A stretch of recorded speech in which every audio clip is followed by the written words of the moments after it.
농업을 농민에게, 수협을 어민에게 돌려주는 계획은 결코 멈출 수 없습니다. 공기업 계획이야말로 공공 부분의 군사를 빼고 민간 부분의 일자리를 만들어내는 길입니다. 미래를 위한 가장 확실한 투자는 교육입니다. 이명박 정부의 교육 철학은 확고합니다. 모든 사람에게 공평한 교육 기회를 제공하고 자율과 창의가 교육 현장에 넘쳐나도록 하겠습니다. 농어촌 학교부터 첨단 러닝 학교로 탈바꿈시키고 농촌과 중소도시에 150개의 기숙형 공립고등학교를 만들겠습니다. 또한 굳이 대학을 가지 않더라도 전액 국비로 교육을 받고 졸업 후에는 바로 취업할 수 있는 마이스터 고등학교를 올해 안에 전국에 50개를 만들겠습니다. 이제는 학생과 학부모만 경쟁하는 것이 아니라 학교와 선생님도 더 나은 교육을 위해서 경쟁해야 합니다. 학교 정보 공개와 교원 평가 제도를 뿌리내려 국민들이 공교육의 변화를 체감할 수 있도록 하겠습니다.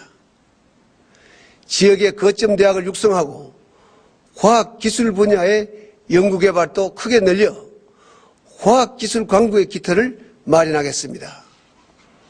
정부는 아이들의 교육에 대해서도 책임을 느끼는 만큼 어른들 교육에 대해서도 책임을 느끼고 있습니다.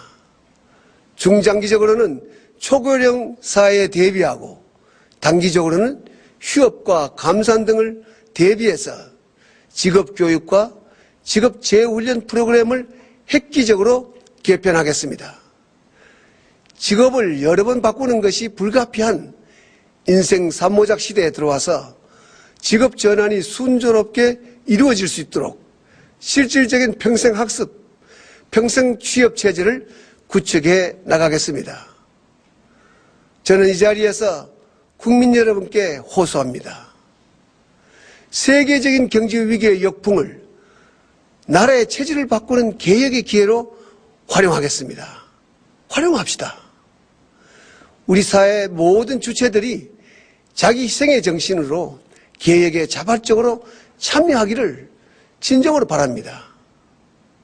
존경하는 국민 여러분, 지금 자라는 아이들이 앞으로 어떤 나라에서 살게 될 것인가는 바로 지금 우리가 무엇을 하느냐에 달려 있습니다.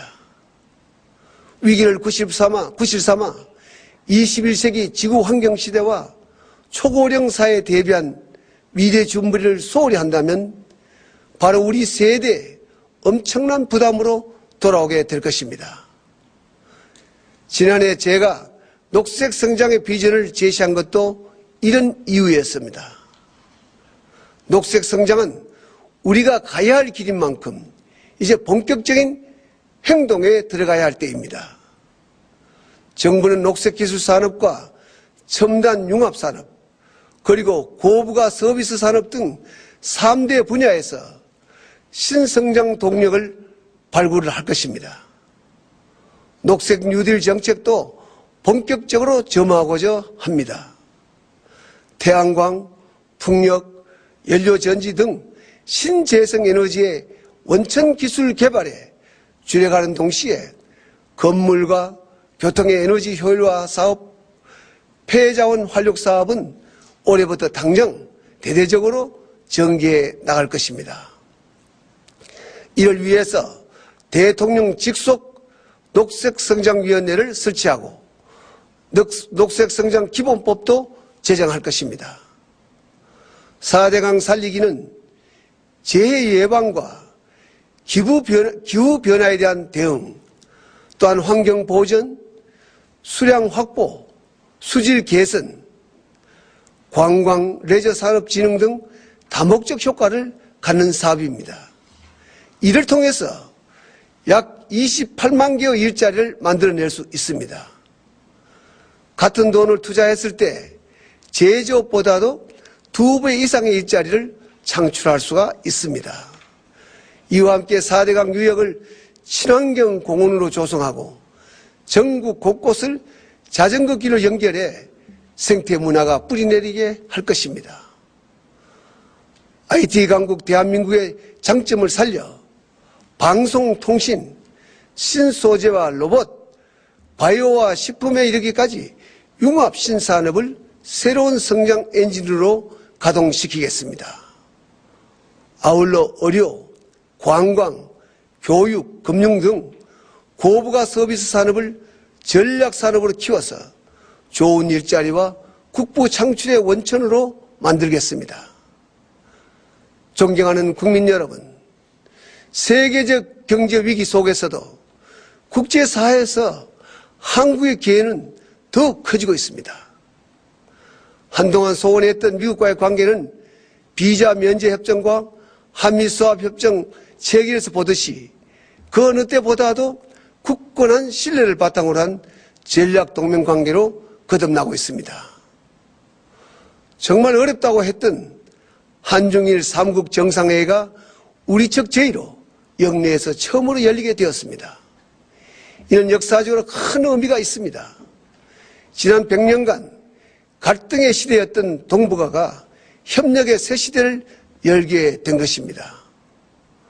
러시아와는 북한을 거쳐서 철도와 가스 파이프라인을 연결하는 협정을 맺었습니다. 한반도를 광활한 시베리아와 연결하는 대역사를 지금 러시아와 진행 중입니다.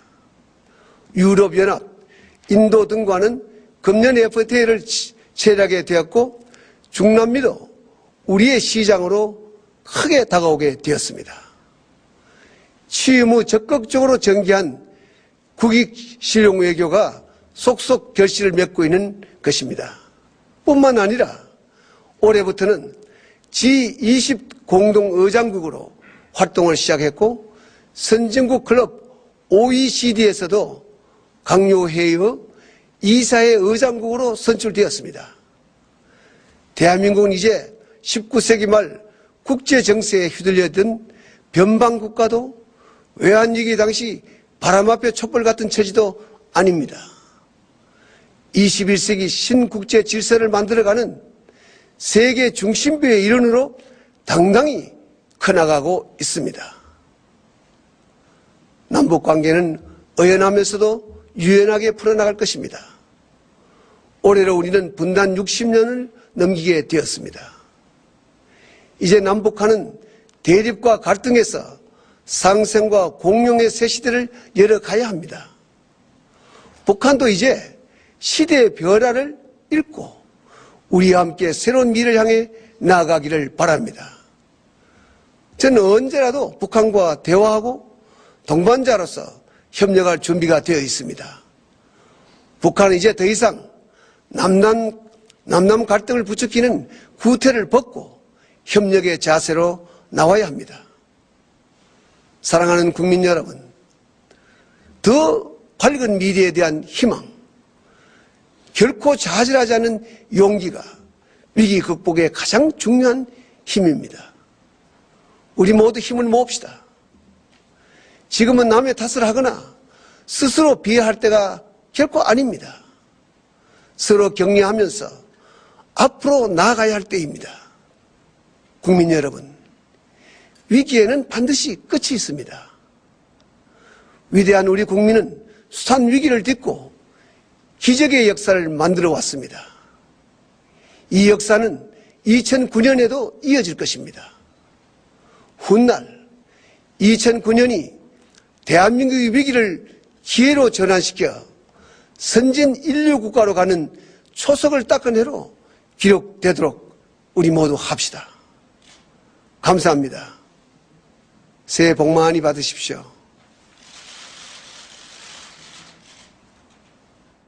지금까지 국정 구상을 밝힌 이명박 대통령의 신년 국정연설을 함께하셨습니다. 고맙습니다.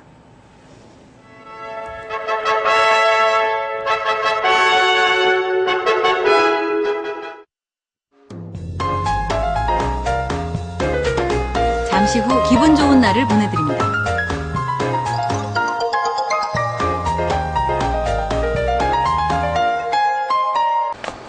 또 회식했어요? 냄새. 그렇게 심해? 아빠, 페브리즈 뿌려드릴게요. 그래. 이야, 우리 딸 제법인데? 시집가도 되겠죠? 그럼. 아빠랑 평생 산다며? 엄마! 매일 빨 수 없을 땐 페브리즈. 초등학교에 입학하면서 윤 선생을 처음 만났습니다. 해외 연수 한번 가본 적 없지만 지원이는 지금